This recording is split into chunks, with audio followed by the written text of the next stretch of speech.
paz do Senhor, meus irmãos, sejam bem-vindos ao canal Momentos com Deus, reflexões bíblicas e teológicas do nosso irmão Moisés Farias. Sou o presbítero Flávio da Assembleia de Deus em Nazaré da Mata, Pernambuco. Estarei com você a partir deste momento estudando a respeito da carta destinada à igreja de Tiatira. Estudo esse que faz parte de uma série de estudo bíblico referentes a 7 igrejas da Ásia. É verdade que de uma forma resumida, não é? Mas de uma forma bem interessante. E assim como foram com as demais que já foram estudadas, de Éfeso, já estudamos a respeito da igreja de Éfeso, não é? Já estudamos a respeito da igreja de Esmirna e da igreja de Pérgamo. E assim como a demais, está sendo muito interessante e importante para as nossas vidas. Convido a você a partir deste momento estarmos estudando um pouco a respeito desta importante carta. Amém? Capítulo 2 de Apocalipse, versículo de número 18 ao versículo de número 29, é onde está registrado a respeito desta importante carta. Não estaremos lendo para ganharmos tempo, mas no decorrer desse estudo estaremos citando alguns versículos no conteúdo desta carta.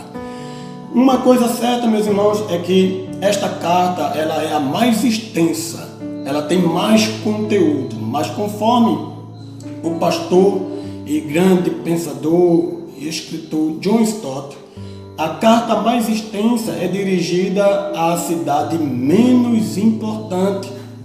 Isso mesmo, a cidade de Tiatira ela é a menos importante das sete que estaremos estudando.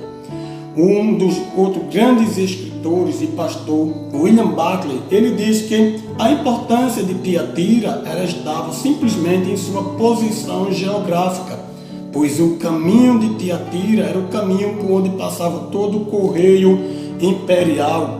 Era por este caminho que se transportava todo o comércio da Europa e da Ásia. Era a importância que tinha em Tiatira. E alguns aspectos importantes nós temos a destacar referente a esta carta. Assim como nas demais que tem uma apresentação, ela também tem elogio, ela também tem crítica, mas também tem promessa destinada a esta igreja. No capítulo de número 2, versículo de número 18, diz o texto da palavra de Deus, o anjo da igreja de Tiatira escreve, isso diz o Filho de Deus, que tem os olhos como chama de fogo e os pés semelhante ao latão reluzente. Eu conheço as tuas obras e o teu amor e o teu serviço e a tua fé, e a tua paciência, e que as tuas últimas obras são mais do que as primeiras. Jesus se apresenta ao anjo da igreja de Tiatira, a igreja de Tiatira, como aquele que tem os olhos como chama de fogo. Jesus é aquele que está com os olhos como chama de fogo e conhece a igreja.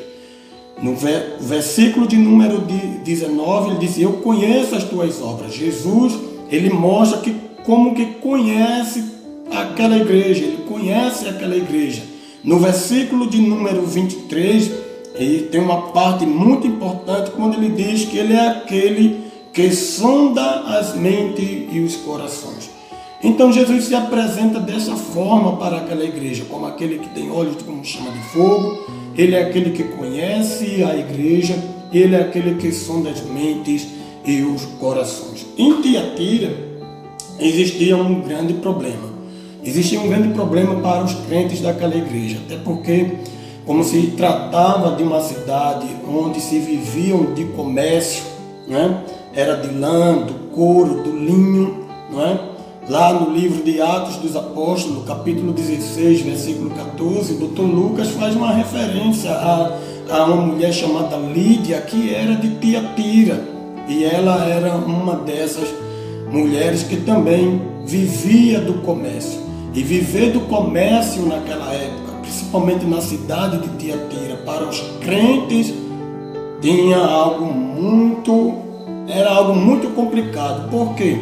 porque naquela época existiam um certo tipo de grêmio, podemos dizer assim, associações. Os comerciantes daquela época, eles faziam parte dessas associações. E essas associações, na maioria das vezes, quando eles se reuniam, no final delas existiam banquetes. E esses banquetes, muitas das vezes, tinham carne sacrificada a ídolos, né? E para um crente que serve a Jesus, participar dessas coisas era muito difícil. Por outro lado, não participar de um grêmio ou de uma associação era como decretar uma falência. Então era algo muito difícil para aqueles crentes. Mas no decorrer, nesses poucos minutos, ainda falaremos um pouco sobre esse importante aspecto. Então Jesus, ele se apresenta desta forma para a igreja de Tiatira. E por que Jesus se apresenta desta forma para a igreja de Tiatira? Porque o problema de Tiatira não era que a igreja era perseguida, como outras que já estudamos. O problema de Tiatira não era a falta de amor, como a de Éfeso. O problema de Tiatira estava dentro da igreja. Não era perseguição, não era nada externo, mas era um problema interno. No versículo de número 20, vem a parte da crítica, quando diz: mas tenho contra ti o tolerares que Jezabel, mulher que se diz profetiza, ensine e engane os meus servos, para que se prostituam e comam dos sacrifícios da idolatria. Então, nós vemos aí que Jesus, ele, de uma forma bem direta, ele pegou pesado, vamos dizer assim, de uma forma mais clara, né? Contra aquela igreja, aqueles crentes, não de uma forma generalizada, mas aqueles crentes que estavam tolerando o ensinamento falso dentro da igreja. Eles estavam tolerando o pecado, e Jesus não tolera pecado, não é? Capítulo 2 e o versículo 20, da qual já nós lemos: tenho contra ti que tolerares Jezabel, né? E Jezabel é uma alusão àquela mulher iníqua, a esposa do rei Acabe, né? Lá do primeiro livro dos reis de Israel, no capítulo 16 ao versículo 22. É uma alusão a ela, não significa dizer que o nome dela era esse, mas conforme os mesmos aspectos, né? Esta mulher, assim como Jezabel, ela teve uma marca muito feia, né? Trouxe prejuízo para o povo naquela época, né? Esta mesma estava trazendo prejuízo para o seio da igreja. O povo permitiu que Jezabel ela se introduzisse no meio da igreja, e assim como diz alguns historiadores, uma igreja que era sã, né? Uma igreja que tinha aspectos importantes, e por que não dizer invejáveis para as demais, não é? Como nós já lemos quando diz que Jesus, ele diz: eu conheço as tuas obras, eu conheço o teu amor. Era uma igreja que prezava pelo amor, e o teu serviço, era um povo que gostava do serviço, do trabalho, e a tua fé, que detinha da fé e da paciência, e que tuas últimas obras são mais importantes do que as primeiras. Então existiam crentes fiéis também em Tiatira, mas uma parte estava tolerando o ensinamento falso de uma mulher que se dizia profetisa. E qual era o ensino de Jezabel? Em outras palavras, Jezabel ela ensinava, trazia um falso ensino, uma falsa liberdade.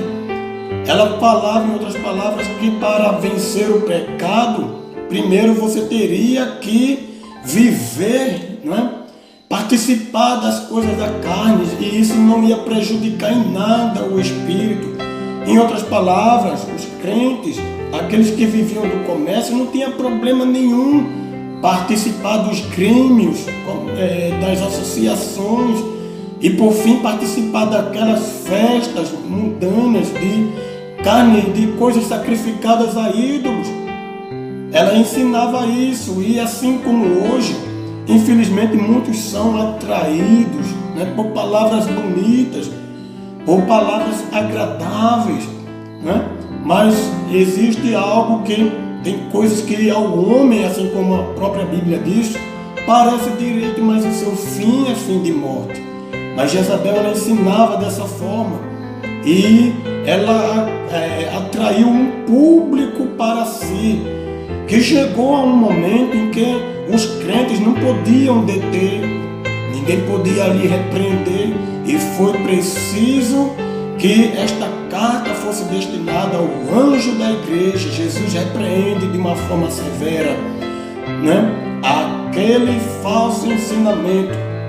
Uma outra coisa importante, irmãos, é que primeiro, antes de Jesus julgar o mundo, Jesus, ele trata com a igreja do capítulo de número 1 e do versículo de número 3, ou se não me engano, versículo 4 de Apocalipse. Jesus está tratando com a igreja. Do capítulo 4 por diante, Jesus vai tratar com o mundo. E no livro de 1 Pedro, capítulo de número 4, e o versículo de número 17 diz: porque já é tempo que começa o julgamento pela casa de Deus. Jesus, ele primeiro trata com a igreja, até porque Jesus tem zelo pela igreja. Jesus ama a igreja. Glória ao nome de Jesus.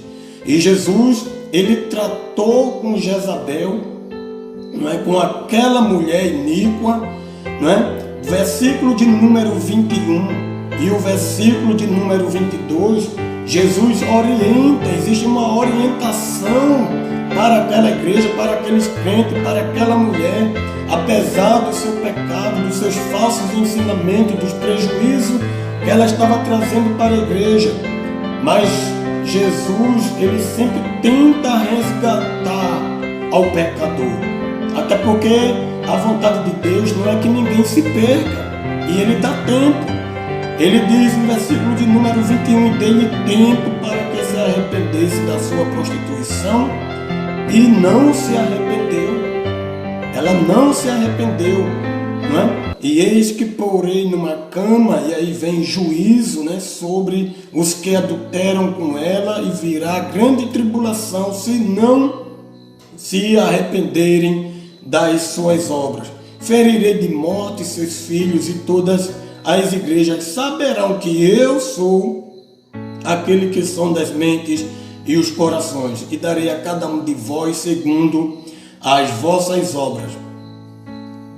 Então, Jesus, ele conhece a igreja, e Jesus, ele não tolera pecado, mas Jesus, ele dá tempo para que cada um se arrependa, apesar do prejuízo que aquela mulher estava trazendo, apesar daqueles crentes que estavam tolerando aquele falso ensinamento. Mas Jesus disse: eu dei tempo, eu dei oportunidade, eu dei tempo para que se arrependam. E assim como nos dias de hoje, Jesus, ele dá tempo, Jesus, ele dá oportunidade. Basta cada um reconhecer o seu mal, né? E assim voltar a praticar as primeiras obras. Esta igreja, que era uma igreja sã, assim, que detinha de características invejáveis, como já falamos, né? Mas que um pequeno grupo começou a se corromper diante de ensinamentos falsos, Que Deus, ele tenha de misericórdia de nós, que Deus, ele nos ajude. Era difícil para aqueles crentes, assim como nos dias atuais, não é? Se nós formos nos colocar na situação daqueles crentes, não é? O que fazer no momento tão emblemático para aqueles que viviam do comércio? Se não entrasse numa associação, não prosperavam financeiramente, Eles, em outras palavras, estariam decretando a sua própria falência. E aí, se eles fossem reunir, participar deste grêmio, em outras palavras, estavam negando a fé. Negando a fé, estavam negando a Jesus. E o que fazer num momento tão difícil? Mas Jesus, ele é aquele que sempre providencia, não é? Algo, um escape para que os seus eles possam sair e não participar ou serem participantes do pecado. Que Deus nos ajude, que Deus nos abençoe e que possamos reter bem firme a nossa fé em Deus, que possamos reter bem firmes os verdadeiros ensinamentos da palavra de Deus, que não possamos tolerar pecado, que não possamos tolerar ensinamentos falsos, não é? A Bíblia é o nosso manual e regra de fé.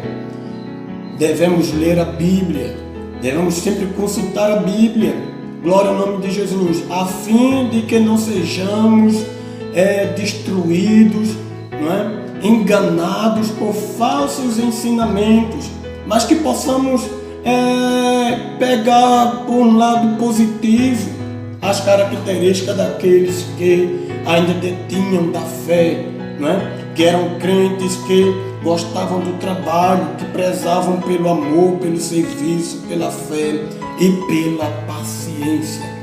Amém? Que Deus em Cristo nos ajude, que Deus em Cristo nos abençoe. Eu espero que tenha lhe ajudado nesse pouco tempo em que aqui passamos, né? Deus abençoe a você, toda a sua família e continue, né? Nos próximos estudos, nessa sequência, Deus tem algo maravilhoso para a tua vida. Deus abençoe em nome de Jesus. Amém.